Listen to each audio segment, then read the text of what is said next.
Très bien, alhamdoulilah. J'imagine, hein, parce que bon, il doit faire tabac à l'extérieur. Alors comment ça s'est passé hier, la présentation de l'album? Les Sénégalais ont aimé?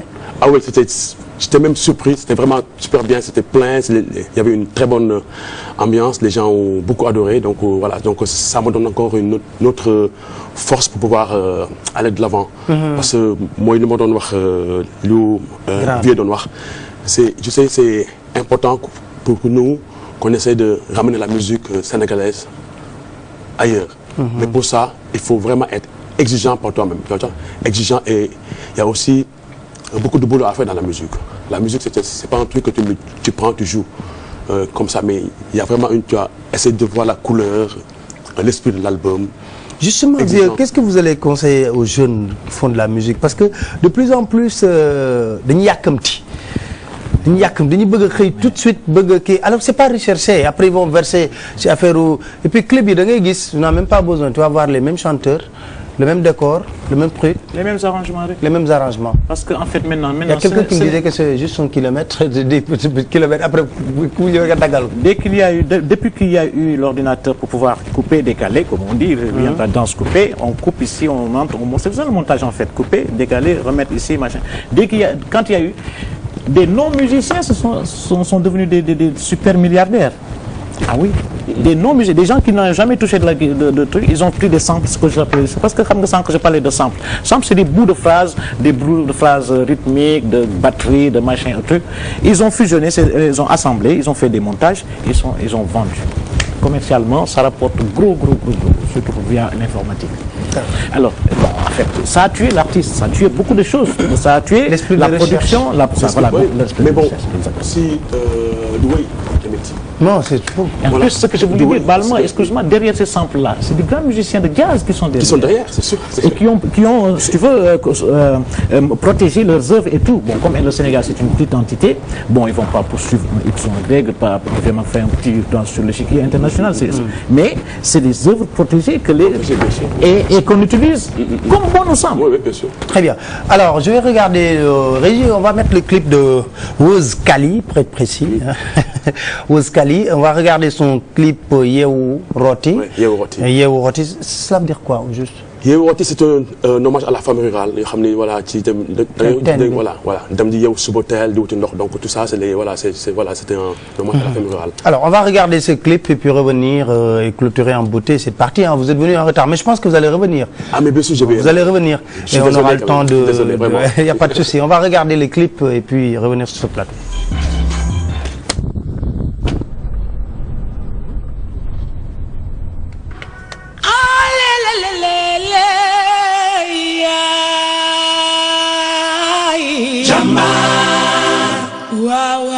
Yaay jàmbaar doomu ndey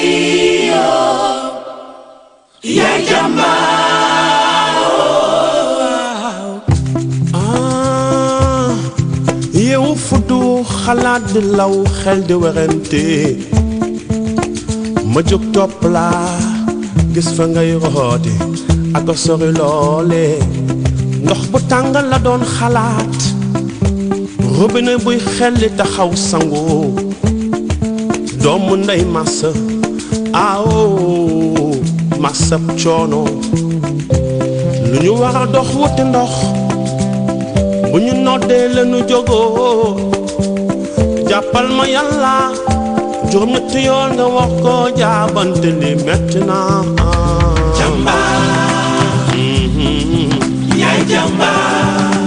yaay jàmbaar doomu ndey yaay jàmbaar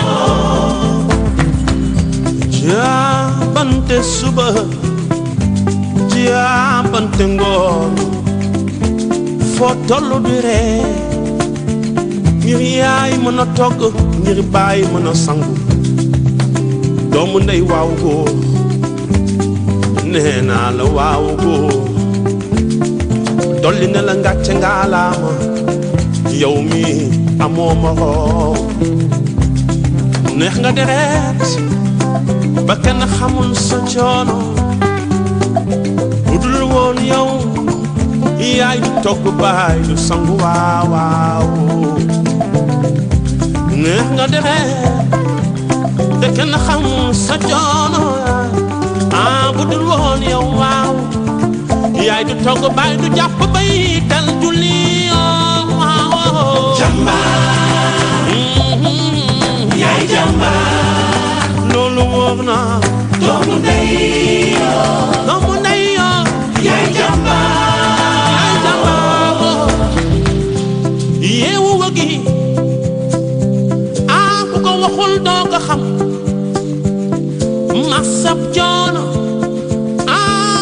yaayoo masab coono mbokki réew mi wut jumtukaay du tis du mbette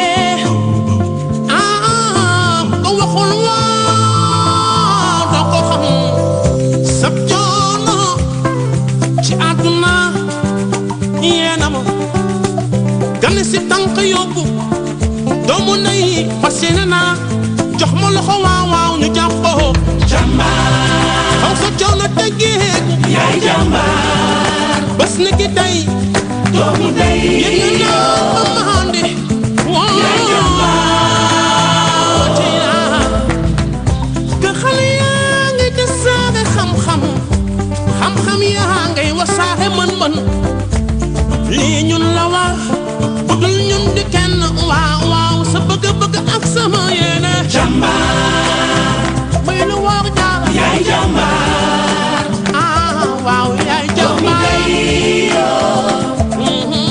yaay jàmbaar ngir marandu xiif xeer xam-xam jege si dinaa yeewu root si biiru fenk naa doomu ndey waaw yeewu root di xeer si beeroo jàmbaar.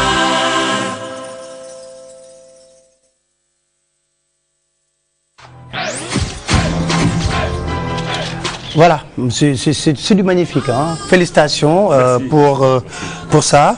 Alors, Vieux, vous avez apprécié? Ah oui, non, mais il a non seulement une très belle voix, mais ensuite c'est une autre musique. Oui, c'est une autre musique, c'est autre chose, hein.